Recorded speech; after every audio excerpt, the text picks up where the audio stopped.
As we turn to civil service reform, the state of Georgia, with Marjorie Harris Young and Peggy Ryan. We're both here. We had, I might say by way of background, I think this is the third finalist that's come out of the Zell Miller administration, and two of the before ones. We're glad you're here. Thank you. Good morning. 4 years ago, Georgia repealed civil service for newly hired employees, making this the boldest step yet of any state. All persons hired after July 1st, 1996 became at-will employees. Civil service reform led by the governor and passed by the legislature replaced job entitlement with an emphasis on pay for performance, productivity, and public accountability. Agencies were given greater autonomy in making personnel decisions.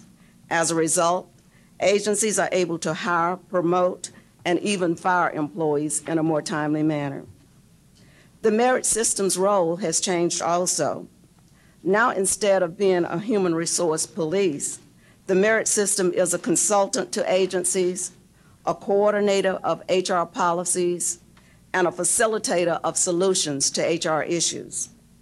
As a consultant, for example, the merit system developed a hiring model for the Child Support Recovery Unit. This model matches applicant competencies with job requirements. Using this model has resulted in 25% higher collections. We now provide agencies with labor market data and workforce demographics to assist them in their workforce and budget planning. And for the benefit of all agencies, we operate a central internet-based job posting site. Because of its new role, the merit system's customer base has almost doubled. Entities of state government that have not traditionally sought our services now do so. Reform has not returned Georgia to the old spoiled system of government. A recent survey of employees and supervisors found no major partisan manipulation of hiring or promotional practices. State agencies appear to be effectively carrying out their responsibility to protect the constitutional and statutory rights of employees. We also see more confidence in the merit system.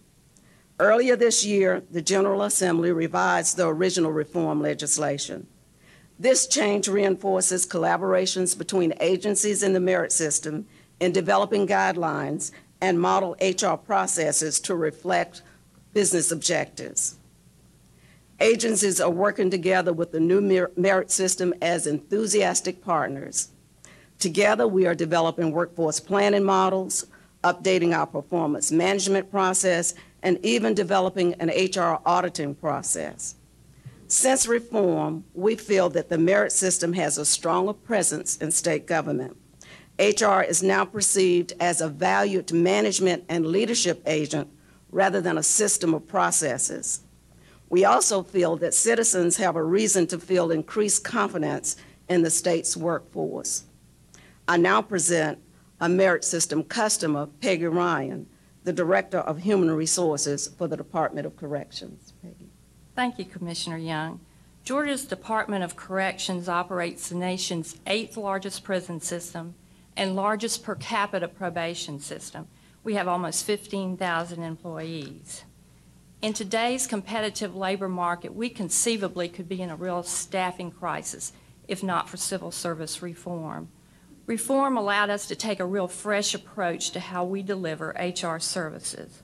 We now develop a new job in a month rather than the 8 months required before reform. Because we base our decisions on the opinions of managers closest to the work, the jobs and applicants better fit our needs. Disciplinary actions before reform required an appeals process that could take a year or longer. Today, disciplinary action against an at-will employee concludes in a month. The review is no less fair than the one for employees under the civil service system. Reform's greatest benefit for us, however, has been in hiring. Now, if we really need to, we can hire a correctional officer in 3 weeks. Managing our own hiring has greatly improved our ability to keep our facilities staffed. With reform, we revamped one of the largest prisons' whole approach to recruitment. The officer test is given on site and on a walk-in basis, cutting weeks off the hiring time. Vacancies are advertised all across the state. A prison manager is assigned exclusively to recruitment and visits schools, military bases, and job fairs. Today, instead of an officer vacancy rate of 25%, this facility is meeting its staffing needs and even has a waiting list for future openings. The civil service reform has improved our ability to make our facilities safer for the inmates, the staff, and the community. Excellent. Fine. Please, Susan Hammer. I'm not sure which one of you wants to answer this, but I have, I guess for the years that I've been in public office, had real concerns about a two-tier system, if you will. And I'd like you to talk a little bit about your two-tier system and how the employees reacted before and then after it was implemented. Okay. First of all, we really don't think it's a two-tiered system. As of July 1st, 96, it's true that all new employees are at will, but they have the same benefits, they earn leave, they have everything that the old merit system employees have, except they don't have appeal rights to the State Personnel Board. That's the only difference. Of course, employees were concerned and worried about the protection of the merit system with the appeal rights. But of course, new employees who have not had that benefit were less concerned. And over time, in the last 4 years, it seems that even the merit system employees have been more readily accepting new positions, which would put them in at-will status. Let's see, Lee Hamilton. Federal managers in the civil service system often say that they need the power to hire and to fire in order to manage their agencies. You stress in your presentation the advantages you've had in hiring. Do managers have the ability to terminate an employee? I see you have shortened the time for termination, but does a manager in your system have the power to terminate a person who is performing incompetently? And what are the problems when they do it? Yes, the managers do have more opportunity to terminate. What we're asking managers to do, to be fair, they don't have to go through the merit system to fire. The agencies make that decision. We ask agencies to be fair in explaining their expectations and be fair in giving opportunities to employees. We really have not seen any problems per se with the terminations. What we do see is that many agencies or managers still hesitate firing because they're used to the old system, and they still want to make sure they do the progressive discipline, et cetera. But managers have the opportunity and the authority to fire employees who are not performing. Ed Doran and then David Osborne. One of the problems with conventional merit systems is that very few people are ever trained to administer them appropriately. Supervisors are not trained how to assess a potential employee. They are not trained generally. This is certainly true at the federal level. Are not trained to supervise them appropriately, and it follows they are not trained adequately to deal with disciplinary difficulties. They learn on the job by watching other people do it. You have a new program, and I guess I'm wondering what kind of investment you've made in training people who heretofore have not been trained to administer the old system. What investment you've made to train people to administer this brand new system? There was a tremendous investment in introducing the new system. As a matter of fact, a number of things were changed. For instance, the performance management system, which generated significant training for months of all managers, all supervisors, and there is an orientation by agency of new supervisors. However, we still see a need for training, and we're looking at certification process, internal certification process for our HR employees, because we feel that that's the only way we're going to maintain the best practices, as well as capture all of the new HR professionals that have come in since the reform and who participated in the original training. May I ask then your colleague how much time she has spent learning to administer this new system? That is, how much time and how many hours of training? We've increased our training tremendously. I can't give you an exact amount of time because we're now spending so much time one-on-one with managers and going out and meeting with small groups of managers. We're seeing a real interest in understanding good human resources practices. Now they have the ability to discipline someone. Ms. Young was right. It was very difficult for us to get managers to do what they needed to do, and it was really impacting the morale of the good employees. But now managers are taking a real keen interest, and I go out with our legal staff a lot. Now they're not spending all their time in lengthy reviews that go on forever, and we're spending time. We've just done a real thorough lesson plan for managers on progressive discipline. And right now we're going out and meeting with them, and we do that on a routine basis to talk with them one-on-one because they're very interested.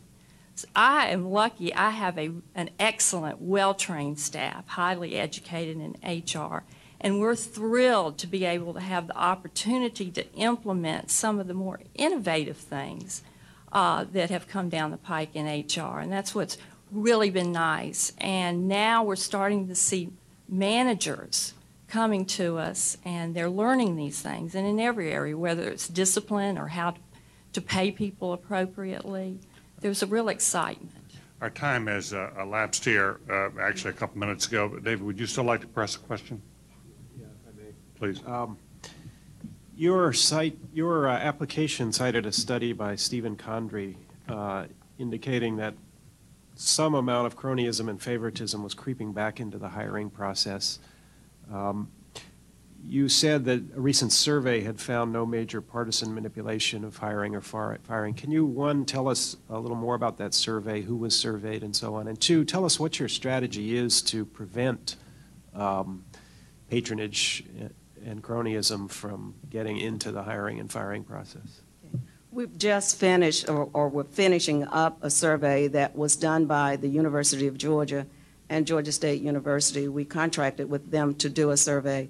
And the survey, and we did a random sampling of a large number of employees and supervisors to ask them if they had been pressured to hire anyone or promote anyone, and if they felt that their affiliation with any particular party had any impact on their getting a job or a promotion, or their affiliation with any particular legislator or public official had any impact on their getting a job. And the answers were overwhelmingly no. That's why we feel that we are not having a problem in that area. What we've done is in our orientation packages and our handbooks that we help all agencies to develop is to give new employees information about their rights and making them aware that they have full opportunities to ask for promotions and seek promotions without their affiliations. And managers feel the same way. We're giving them the same orientation. In fairness to everyone else, I'm willing to entertain additional questions, but I would really like to keep the exchanges brief. Carl, did you? Just a very, very short question. To what extent does your success depend on a period of labor scarcity as opposed to labor surplus? And do you suspect that if we re-enter a period of labor surplus, the success you've had so far will be reduced? No, I don't think the success will be reduced if you consider that this was initially done in 1996. What I do believe is that we will have to be very serious about looking at the market for salary management in order to maintain the gains that we've already earned with attracting people, as well as you say, with impending recession or future recession. I know that we will be able to attract a lot more people, but we still want to maintain the market-based emphasis that we have right now. Commissioner Young, Director Ryan, we thank